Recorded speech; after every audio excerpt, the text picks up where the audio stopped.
Olá para você que acompanha a nossa programação, estamos começando mais uma edição do nosso Ponto de Vista, uma edição especial. Você deve estar notando aí um cenário um pouquinho diferente, né? Normalmente a gente grava no plenário da Câmara Municipal, mas hoje é um programa especial. A gente veio até o Paço Municipal entrevistar e conversar, na verdade bater um papo, né? Vamos falar a verdade, a gente veio bater um papo com o prefeito Lucas Sanches. Lucas, muito obrigado por receber a gente. Normalmente lá na Câmara eu agradeço os convidados porque vêm até lá, né? Então eu agradeço, na verdade, você por nos receber aqui e tirar um tempo da sua agenda para poder falar com a gente. Muito obrigado, prefeito. Bom, Leandro, eu que agradeço, na verdade, né? Todos os programas Ponto de Vista são lá na Câmara onde eu tive o prazer de ficar por 4 anos enquanto vereador. Então é uma honra, um prazer poder estar te recebendo hoje aqui no Paço Municipal para a gente fazer esse programa aqui, uma edição especial, mas com certeza a gente vai poder passar um pouco da transparência do que a gente tem feito aqui nesses primeiros 100 dias. Com certeza. Hoje a gente vai conversar um pouquinho com o prefeito. Na verdade, foi o que eu falei, é um bate-papo, né? Então a gente vai falar um pouquinho sobre ele, para você conhecer um pouco melhor o Lucas Sanches, porque tem gente que não te conhece, é muito novinho, viu, Lucas Sanches? Você é muito novinho, tem gente que não te conhece muito bem. Então, para conhecer um pouquinho melhor o Lucas Sanches, a gente vai falar também, evidentemente, de temas importantes para a cidade e, claro, um pouquinho de bastidores da política, porque isso ferve e a gente gosta de saber. Vamos começar, prefeito, do início, né? Começar pelo começo, como diria o outro. Você é o prefeito mais jovem de Guarulhos, acabou de completar 29 anos, é isso? Acabou de completar 29 anos. Você acha que as pessoas hoje estão apostando mais na juventude e isso acaba sendo um pouco do reflexo da mudança da sociedade e das redes sociais que você explora também? Olha, eu diria que não é nem que as pessoas estão apostando mais na juventude. Eu acredito que as pessoas hoje, por conta das redes sociais, elas têm muito acesso à informação o tempo todo. Então as pessoas, quando elas enxergam que o governo não está indo bem, elas querem uma mudança. Haja visto o reflexo da gestão passada. Então as pessoas, muito por conta do serviço não sendo bem prestado, a cidade feia, muito sensação de abandono, as pessoas queriam uma mudança. Então em quem elas enxergam esse reflexo, elas apostam. A gente assumiu, por exemplo, a gestão da prefeitura com 270 mil pessoas aguardando um exame e 250 mil pessoas aguardando uma consulta. Isso quer dizer, por exemplo, que na saúde não estava andando bem. Hoje, nas 440 praças que tem na cidade, mato alto, abandono, onde tem brinquedo quebrado. Então, assim, todos os aspectos que são mais visíveis aos olhos da população, elas sentiam um abandono. E quando isso acontece, elas fazem um comparativo, elas apostam em uma mudança. E eu acredito que dentro do nosso programa de governo, a gente conseguiu convencer e demonstrar para a população que a mudança está aqui. Então, em 100 dias, a gente tem comprovado também na prática, com as nossas ações, que a população apostou no jeito certo, no programa de governo certo e no jeito certo de fazer a diferença, independente da idade. Porque a gente tem diversos exemplos também de pessoas jovens que não conduzem as coisas da maneira correta e da mesma forma com as pessoas mais de idade, vamos dizer assim, 60 a mais, mas que já tiveram as suas oportunidades, então não tem um porquê retornar ou manter um projeto de governo que não deu certo. Vamos aproveitar então a extensão aqui de falar um pouquinho da rede social. Como é que você avalia a importância da rede social para uma campanha? Porque hoje tem um peso muito grande, né? A gente vê, inclusive, e isso eu posso ficar muito à vontade para falar, que eu tenho 12 anos de Câmara, vereadores que não faziam isso, não usavam a rede social, hoje passaram a utilizar porque enxergaram na rede social uma importância. E então, que não dá certo para todo mundo também não. Exatamente, tem que saber fazer. Tem que ser autêntico, é o que eu falo. A rede social hoje é muito importante, não só na campanha, porque é o momento em que você precisa prender a atenção das pessoas. Já visto que está tendo campanha no país inteiro, você tem que prender a atenção das pessoas e, além disso, mostrar por que a sua proposta é melhor que a do outro e, além disso, comprovar por que sua proposta ela é realizável. E agora, durante a gestão, o desafio é ainda maior, porque durante a gestão já passou a campanha já foi, as pessoas estão muito mais preocupadas com entretenimento, com a vida dela, em pagar suas contas, em sobreviver, que já não tem sido fácil em meio a tanta crise, né? O preço do arroz subindo, do café e tudo mais. Então, todos os dias é muito desafiador você prender a atenção das pessoas, porque a gente cresceu em uma mídia totalmente diferente, em jornal, em outdoor, em apenas impressos. Então, muitas vezes as pessoas perguntam assim, político não faz nada. E quando você fala assim, é só político de mídia. Não, acho que você tem que dar transparência para aquilo que você está fazendo. Vou te dar um exemplo. Nas últimas semanas, a gente entregou um CRES e um CRAS, 2 equipamentos importantíssimos na região de Cumbica. Mas eu tenho certeza que quem não mora em Cumbica também está feliz de ver uma entrega, uma realização que está sendo feita em uma região onde as pessoas mais precisam. Então, se a gente não der publicidade a isso, as pessoas naturalmente e com razão vão achar que você não está fazendo nada. E além de dar publicidade para isso, você tem que encontrar a forma certa de dar publicidade. Então as pessoas também não vão assistir aquilo que você está publicando e vão continuar tendo a impressão de que nada está sendo feito. Então hoje, como o tempo é outro, as coisas mudaram, além da administração, que é a questão interna, você tem que ter uma preocupação sim com a comunicação para as pessoas saberem o que está sendo feito. Senão elas não apostam na manutenção desse programa de governo que foi iniciado. Eu quero ainda falar só mais uma questão da campanha, porque é importante, é a parte dos bastidores da política. Né? E foi o que eu falei, se a gente viesse aqui para fazer um programa igual todo mundo faz, não teria sentido, né? Então a gente vai fazer um pouquinho diferente. Mas durante a sua campanha, você, que foi eleito pelo PL, tinha todo o apoio do Valdemar da Costa Neto, embora não tivesse o apoio declarado do expoente maior, o ex-presidente Jair Messias Bolsonaro. Como é que foi essa questão para você? Porque muita gente questionou que o Bolsonaro teria apoiado um outro candidato na cidade.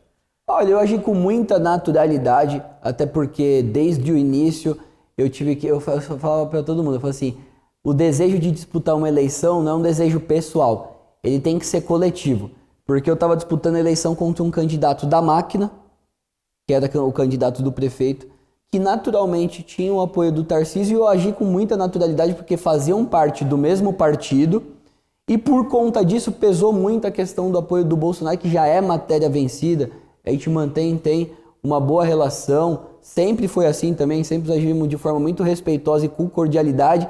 E eu sempre falava, eu tenho que ter o apoio da população. O povo que mora em Guarulhos, que vive em Guarulhos, se estiver satisfeito com o atual governo, tá tudo certo. Eu não concordo, eu acho que a cidade tem que traçar um caminho diferente. Se você quer uma mudança para a cidade, acredito que a mudança é aqui, que foi o que o povo demonstrou nas urnas, a gente segue adiante e faz esse projeto de transformação e de mudança na prática aqui na cidade, né? Tenho muito orgulho de fazer parte do PL, que é o maior partido do Brasil, e que hoje a gente consegue ter grandes avanços e trazer muitas coisas boas aqui para nossa cidade, porque a gente tem o André do Prado, que é presidente da Lesp, que é muito próximo, e isso possibilitou também com que eu estivesse hoje muito próximo do governador Tarcísio, então muita coisa boa, você pode ter certeza que vai vir para a cidade. Agora, como é que um vereador, então, de primeiro mandato, que foi candidato a deputado, teve 41 mil votos, se eu não me engano, né? Algo em torno disso. 81, quase. Então, 40, quase 41 mil votos. Se a gente for arredondar é para 41, não é para 40. Então, 41 mil votos, né? Praticamente.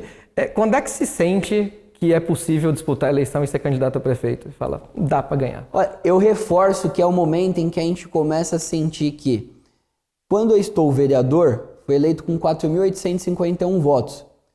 Uma campanha barata, uma campanha que eu utilizei muitas redes sociais, sem compra de votos, sem aquele batalhão com mais de 100 lideranças. Então, a partir dali, eu já começo a perceber um sentimento, uma sensação de que as pessoas estão confiando de que dá para fazer mais com menos e de que dá para fazer uma política de uma forma diferente, que elas se sentem representadas através da minha voz, através da minha atuação. Quando eu saio candidato a deputado federal, sou o segundo mais votado da cidade, também com pouca estrutura, não sou o candidato da máquina, não faço uma campanha milionária com centenas de lideranças e ainda sou o segundo mais votado, eu começo a perceber que as pessoas estão se sentindo cada vez mais representadas e que elas querem uma mudança aqui na prática. Mas sempre tendo muito compromisso, não só com a questão política, mas questão da cidade, independente da política. Claro. Eu sempre costumo dizer que tudo isso aqui é muito passageiro. Do mesmo jeito que eu falava que hoje eu estou na Câmara de Vereadores, amanhã eu posso não estar mais. E não estou. Da mesma forma que hoje eu falo, eu estou o prefeito. Mas acima de tudo, eu amo a minha cidade, eu vivi a minha vida inteira aqui. Aqui eu construí os meus laços e eu não concordava com a maneira que estava sendo conduzida a nossa cidade. Em todos os aspectos, em todas as pastas, em todas as áreas. Eu já me sentia preparado para conduzir essa cidade. E já ali eu já comecei a construir um grupo, um plano de governo, uma construção de um projeto e que eu falava sempre, se Deus me abençoar, se o povo acreditar e confiar nesse projeto, vai ser diferente. Eu sei que dá para fazer uma política diferente, eu sei que dá para levar a cidade para outro rumo, o rumo da prosperidade. Guarulhos é a segunda maior cidade do estado de São Paulo, é uma cidade gigante, tem um aeroporto que é porta de entrada para o mundo aqui, por que as pessoas não querem ficar aqui? Então assim, a gente tem as soluções para cada um dos problemas. E a gente sabe que muitos dos problemas são complexos e não são fáceis de resolver, não é de um dia para o outro. Alguns até são, é uma mudança de postura e de realização de ação que você já consegue resolver. Outros já são mais complexos, é a longo prazo, é a médio prazo. Então a gente tem que pensar a cidade num todo. Não é só no momento que a gente está aqui. Não, às vezes você vai assinar um contrato para trazer um trem pro Pimentas, contrato esse que vai sair em 2040. Posso não estar mais aqui quanto prefeito. Mas, pô, vamos nos reunir, vamos deixar um legado. É isso que eu acho que a gente pode trazer de bom aqui para a cidade. Então, as votações com pouca estrutura, a sensação nas ruas também não tem igual. Até naquele período em que muitas pesquisas me mostravam em quarto, em quinto lugar. Mas eu saía na rua, as pessoas vinham abraçar, vinham tirar foto, vinham demonstrar seu carinho, a sua confiança. Eu falei assim, não faz sentido. O povo quer alguma coisa diferente. Então foi nesse momento que eu senti dentro do meu coração, falei assim, vai dar certo, a gente vai vencer essa eleição e a gente vai fazer a diferença nessa cidade. Você falou assim, ó, você falou assim, dá para fazer diferente, as pessoas estão cansadas da mesmice, da coisa velha. Eu queria entender na cabeça do Lucas Sanches o que significa uma nova política, porque é um termo que a gente vinha ouvindo antes e é difícil ver na prática. Sim. Então, o que é uma nova política? O que é sair do sistema, ou ir contra o sistema, ou combater o sistema, ou mudar o sistema? O que é isso para você?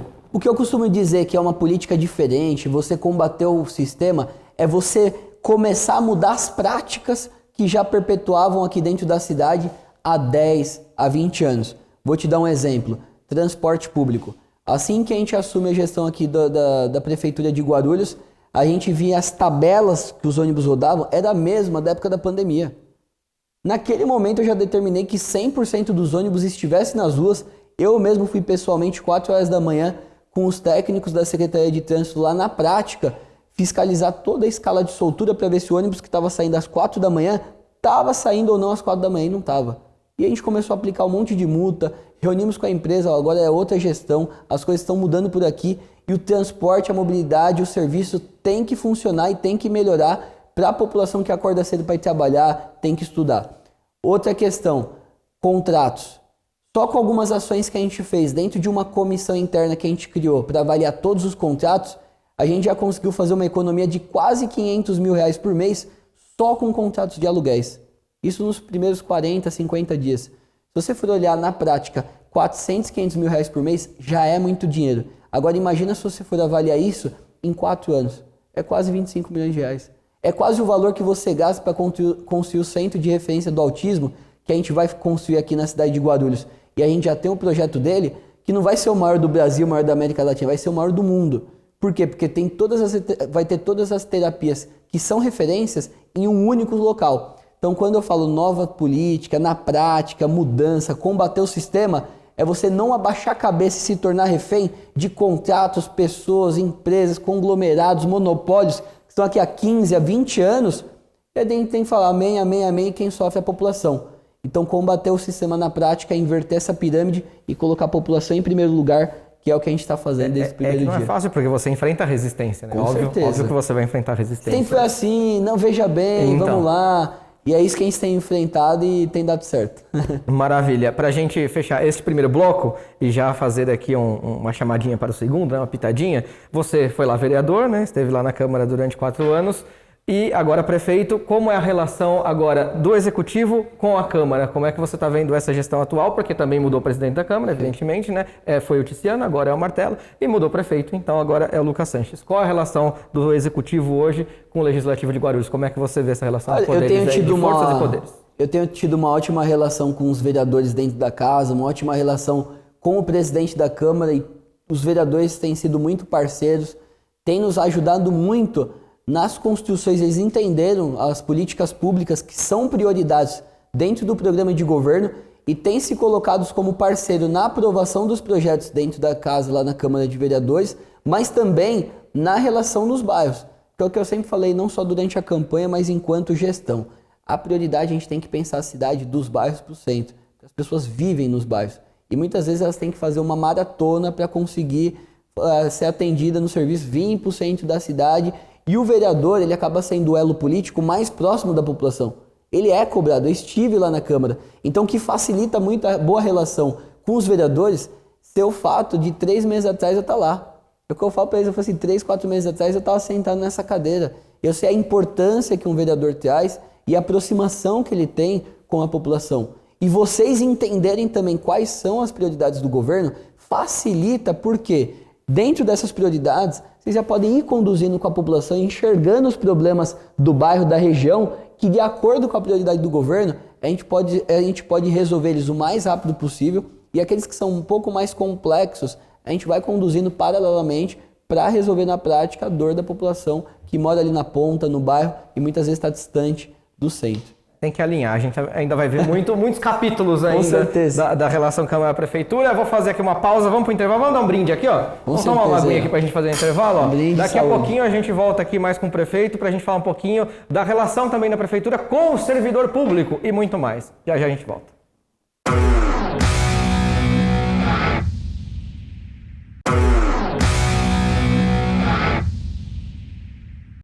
Maravilha, Ponto de Vista está de volta, hoje diretamente aqui do Paço Municipal, conversando com o prefeito Lucas Sanches.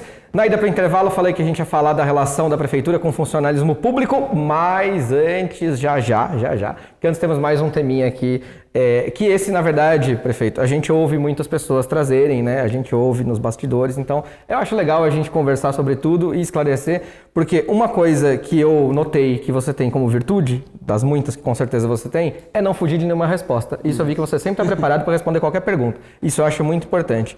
Você falou que quando foi candidato, você via descontentamento das pessoas, né? E você também estava descontente com as coisas que estavam acontecendo na cidade. Inclusive com todas as pastas você citou. Mas você manteve um dos secretários da gestão anterior, que foi uma surpresa, né? Que foi o secretário de Finanças. Por que você tomou essa decisão? Olha, eu enxergo que em todas as administrações tem pessoas que trabalham bem, tem pessoas que se dedicam pela cidade, pelo trabalho, independente se é uma pessoa em cargo de confiança e técnico. Essas pessoas podem contribuir, essas pessoas podem agregar a um projeto de governo, a um projeto de cidade, independente da administração da qual ela fez parte. E muitas vezes eu percebo que em várias pastas, a decisão do prefeito, em alguns momentos, ela sobressai alguma questão até mesmo técnica de um secretariado. Eu entendo que boa parte da gestão do governo Guti, principalmente nos últimos 3 anos, a cidade só foi definhando por questão de prioridade que ele adotou. Então, por exemplo, esse daqui não é um caminho bom para ser seguido, principalmente na questão das finanças. Você vê que ele foi invertendo-se as prioridades, principalmente em momento de eleição. Você vê que ali não é uma decisão do secretário, não é uma decisão técnica, acaba até sobressaindo que é a questão política, a questão do prefeito.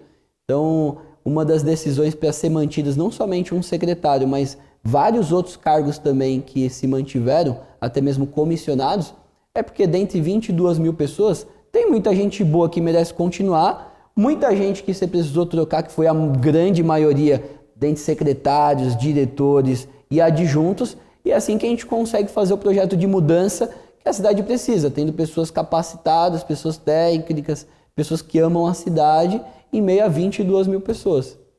Perfeito, acho que é isso mesmo. A competência tem que falar mais alto. A competência ela tem que sempre sobressair. Você tem uma pessoa boa que fez parte de outras administrações, ela tem que continuar. Pessoas que não tiveram resultado, você tem que trocar. Pessoas que não estão... Às vezes a pessoa até tecnicamente ela é boa, mas você sabe que não vai de encontro com o seu programa de governo e com as prioridades que você tem naquele momento. Não vai dar certo, não vai ter uma boa relação. Porque muitas vezes a pessoa também, para estar em um cargo de secretário, ela tem que ser uma pessoa técnica.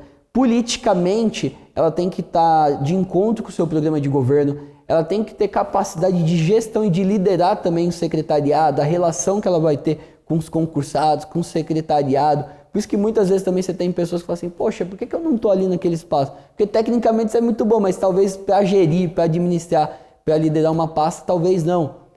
Na vida privada também é assim. Muitas vezes você tem um cara que ele é um ótimo vendedor, mas talvez ele não seja um ótimo gerente para gerenciar todos esses vendedores. E é assim que é uma administração pública. Vocês acham que é fácil? Não é fácil, né?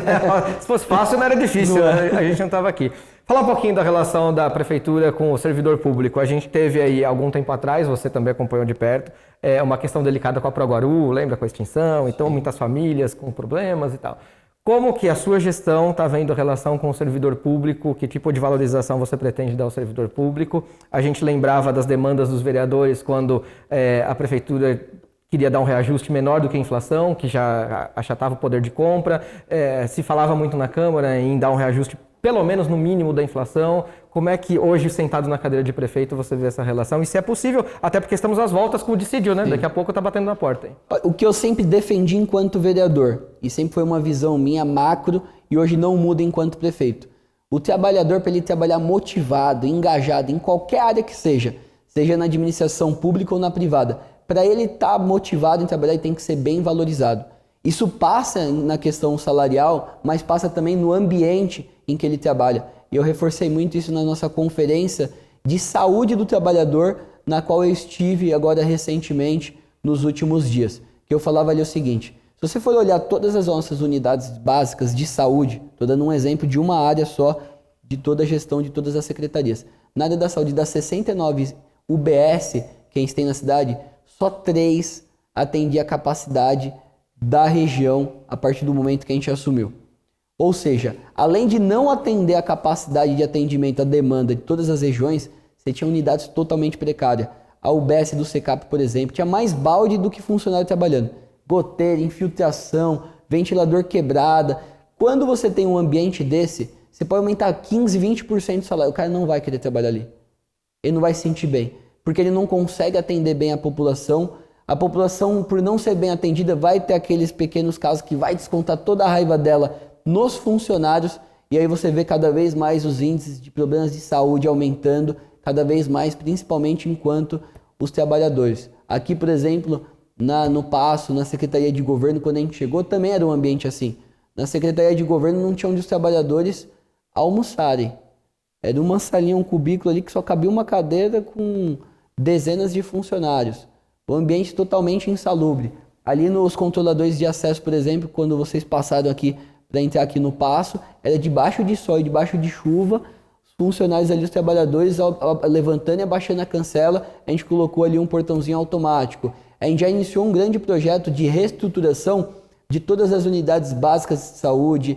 Nas áreas das escolas, a gente pretende fazer um programa também para colocar ar-condicionado nos ambientes. Então, tudo isso passa pela valorização, além, é claro, da questão salarial. É isso que a gente pensa para valorizar os servidores, além, é claro, da gente passar a transparência de como a gente encontrou as finanças da cidade, né? Porque você não consegue facilmente, vou aumentar o desejo do prefeito, né? É aumentar 20%, não é nem a inflação para todos os servidores, o salário. Mas você tem que sempre andar paralelamente a isso, a questão financeira que nos foi deixado. Muita dívida, muitos restos a pagar da gestão passada que não foi pago. O próprio uniforme, por exemplo, 50 milhões de reais de dívida da prefeitura com as empresas. CDR, que é o lugar que é onde a coleta de lixo é feita e descarte de lixo, 12 milhões de dívida. Então, quando você deixa muita dívida, a empresa não quer prestar o serviço. Então, você tem que fazer todo aquele exercício, aquela gestão. Prova disso também é o funcionário, é o servidor. O servidor, se ele não tiver com o seu salário em dia, ele não recebe, ele não quer trabalhar, ele não trabalha motivado.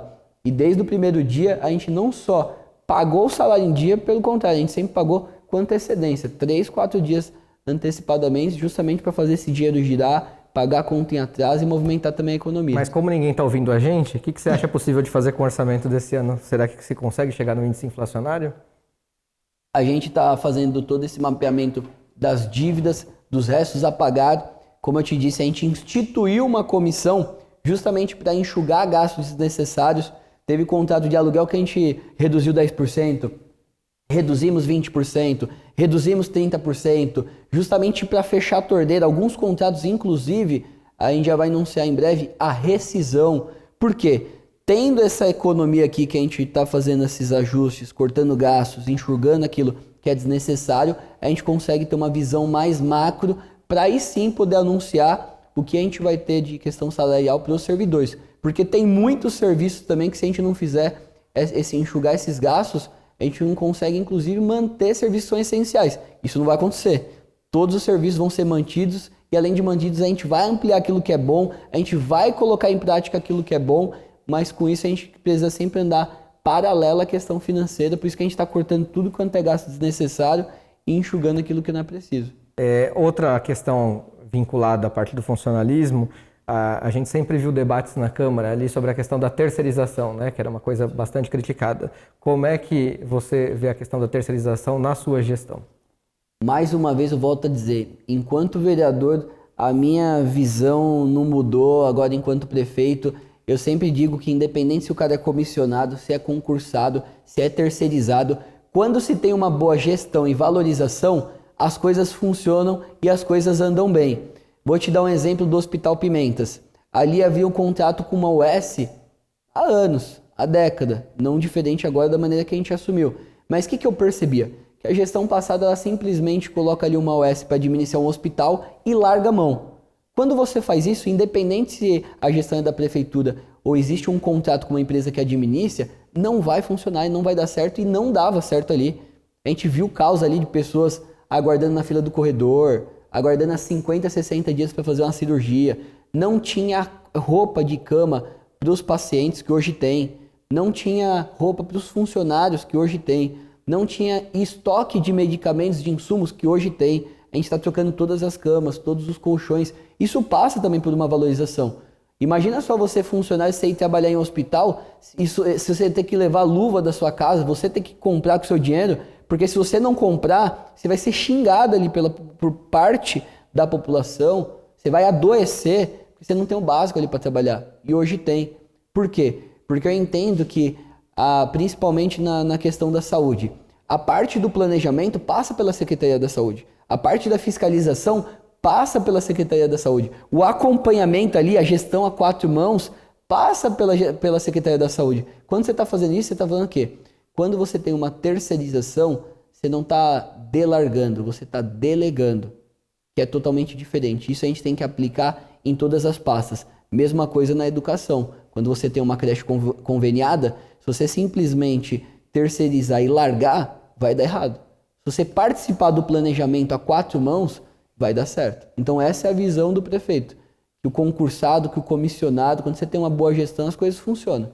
Trazendo para cá um tema da Câmara também, saindo um pouquinho desse tema da terceirização, tem algumas comissões especiais de inquérito ocorrendo lá agora e são temas importantes, então como eu represento aqui a Câmara, também estou trazendo a visão do prefeito para a gente. Uma das que estão acontecendo agora, a mais recente, que a gente tem coberto mais reuniões, é a das obras do Baquirivu. Né? Teve um empréstimo contratado antigamente aí tem até o nome aqui, Corporação Andina de Fomento, no valor de cerca de 570 milhões de reais. Metade do dinheiro já deve ter sido utilizado, pelo que foi apurado, e as obras tiveram pouquíssimo andamento. Então, como é que o Lucas Sanches está vendo essa questão das obras do Baquirivu? Você já tomou pé disso? Que propostas você tem aí para a continuidade da obra ou não? Enfim, como é que está essa questão? Tanto a obra do Baquirivu, que já está sendo retomada, como várias outras da cidade, a gente pegou 84 obras paralisadas, que a gente já tem determinado aqui as retomadas de cada uma dessas obras. Além disso, a gente pegou vários contratos também que são essenciais, mas não estavam vigentes. Prova disso é a questão do tapa-buraco. Quando eu assumi a gestão da prefeitura, era um contrato essencial que não estava vigente, não foi renovado com cláusula resolutiva. Que isso quer dizer? A gente não tinha um contrato nem de massa asfáltica e nem de tapa-buraco, ou seja, mais uma obra que, assim como a do Baquirivu, é essencial para a nossa cidade e não estava vigente. O que a gente já fez logo de imediato no primeiro dia? Pedimos muita celeridade de todo o nosso time, prioridade, iniciamos a licitação. Hoje a licitação, por exemplo, de massa asfáltica está no Tribunal de Contas pedindo alguns ajustes que a gente tem atendido, e a do tapa-buraco já foi para a rua, já está praticamente 100% ali finalizada. Em breve a gente já vai ter esse serviço sendo feito pela cidade. O que isso quer dizer? Que as obras de recapeamento, que são aquelas a partir de 45 metros, já vão ser realizadas. E a de tapa-buraco em si, eu acredito que se eu fosse estimar um prazo, 30 dias no máximo, a gente já vai ver grandes operações também de tapa-buraco por toda a cidade. Por que eu fiz esse comparativo? Mesmo você me perguntando única e exclusivamente na questão do Baquirivu. Porque são inúmeras as obras, dezenas as obras que a gente pegou paralisado e que a gente tem ajustado, retomado. Então, pouco a pouco, a população vai sentir na prática ali nos bairros a retomada das obras que são essenciais para a cidade. Na verdade, a comissão está investigando, né, porque esse empréstimo foi contratado em 2022, o prazo para a conclusão da obra é de 30 meses. Sim. E não se concluiu até hoje, não se sabe se o dinheiro foi usado até lá, por isso que estão investigando. E todas essas pelo que eu investigações... senti, só a prefeitura está colaborando porque enviou os documentos Sim. que todo mundo pediu lá, Sim. então acho que isso é o básico. Não, tudo que a Câmara puder investigar e a gente colaborar com esses Sim. documentos são essenciais para que quem tiver que ser punido tem que ser punido, porque o compromisso com o dinheiro, com o erário público, tem que ser mantido e que tem que ter transparência disso. Por isso que o trabalho da Câmara é essencial. Tamo junto, prefeito. Já vou agradecer aqui por você ter recebido a gente. Normalmente agradeço a presença, né? Mas hoje é o contrário, então agradeço. Eu que estou agradecendo a sua. Agradeço por você ter recebido a gente aqui no Paço Municipal, ter tirado um tempo da sua agenda, que evidentemente é muito corrida, para pelo menos falar um pouquinho com a gente.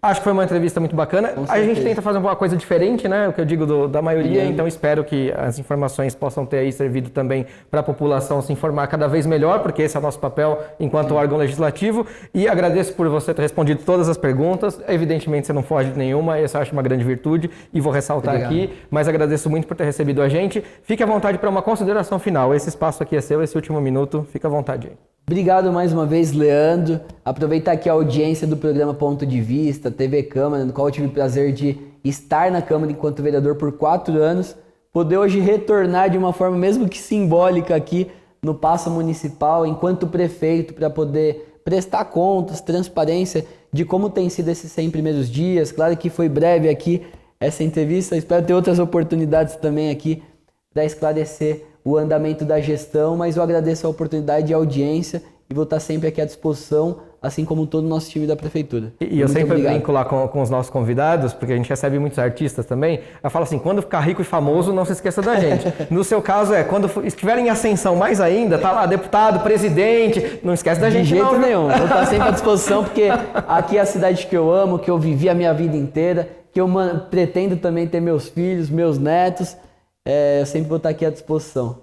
Vida longa, prefeito. Mais um brinde pra gente terminar. Mais um brinde aqui, ó. Saúde, que Deus abençoe a nossa cidade. Muito obrigado por ter acompanhado também essa edição do Ponto de Vista. Espero que você tenha curtido e a gente espera ter trazido para você uma informação bacana e um pouquinho diferente da maioria aí do que faz a cidade também, até pra gente poder se diferenciar e trazer um pouquinho aqui, ó, o olhar pro nosso lado da Câmara Municipal de Guarulhos. Muito obrigado, nos vemos numa próxima TV Câmara Guarulhos, o canal da cidadania. Tchau, gente. Boa.